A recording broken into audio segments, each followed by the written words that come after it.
So kita pergi kepada skala produk. Skala produk ni ataupun kita panggil as a dot product.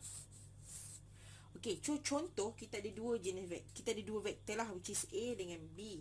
Okey, ini dia ada bagi nilai dia punya XA, YA dengan ZA. So sini kita ada XB, YB dengan ZB lah. Okey, so ini kita ada dua vektor dalam bentuk point yang dia bagi. Okey, so now macam mana kita nak dapatkan skala produk? Okey, so skala produk untuk two vektor.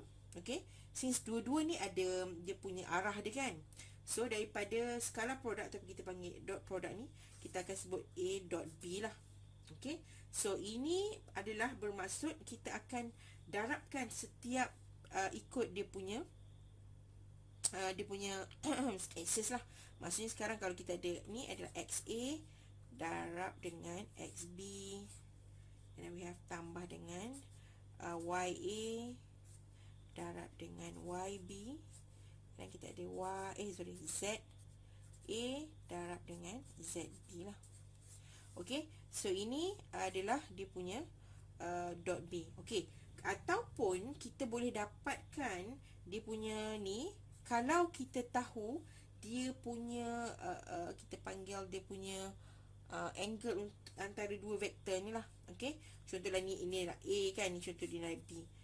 So kalau daripada sini katalah ini A ini A punya, and then B. Okey, so daripada B ni kita boleh dapatkan theta ni. Kalau kita tahu theta tu, kita hanya menggunakan magnitude A, kita kirakan dia punya magnitude yang kita kira sebelum ni, dengan darab dengan B, and then kita akan darab dengan cos theta lah. Maksud kalau kita tahu. Tapi kalau kita tahu, kita kena carilah. Okey, so kalau daripada sini kita akan kata cos theta ni sama juga dengan A dot B bahagi dengan A magnitude darab dengan B lah. Ataupun theta ni kita kata shift cos untuk A darab A dot B bahagi dengan AB. Inilah. Okey, kita tengok contoh. Okey, kita tengok contoh. Kita ada A sama dengan I tambah 5J tambah K. B ada 2I tolak J tambah 3K. Okey, so yang ini kita akan tahulah macam tadi kita ada XA darab dengan XB tambah dengan apa tadi kita ada we have Y A darab dengan YB sama dengan ZA darab dengan ZB lah. Okey, so maksudnya kita akan darabkan untuk setiap yang I lah dengan B, I, BB, IJ, I dengan JK. Okey, so maksudnya sekarang kita ada 1 dan 2 lah. Okey, so kita tengok ni kan. So and then we have ni 5 dengan negatif 1, and then kita ada 1 darab dengan 3. So kat sini kita akan dapat nilai dia adalah 2 tolak 5 tambah 3, so equal to 0. Okey, so let's say okey, sekarang ni adalah 0 lah. So kalau kita nak kirakan ini tak boleh sebab ni katakanlah kita dekat bahagian yang ini kita darab dengan 1. Contohnya ini 1 kan. So katalah inilah 1 tambah J. So maksudnya kat sini katalah kita tukar tadi kan. So dia ada 1, sorry, ini darab 2 tambah dengan 5 darab 1 tambah dengan 3. Okey, darab 1 tu lah. Okey, so sini kita akan dapat 2 tambah 5 tambah 3. So kita akan dapat 10 lah. Okey, so now dia nak cari apakah nilai theta di antara A dengan B ni. Maksud kita lah A dengan B ni. So apakah nilai theta dia? So kita tahu kalau kita ada A dot B ni sama juga dengan kita punya ni tadi. Okey, so maksudnya cos ni kalau kita bahagi dengan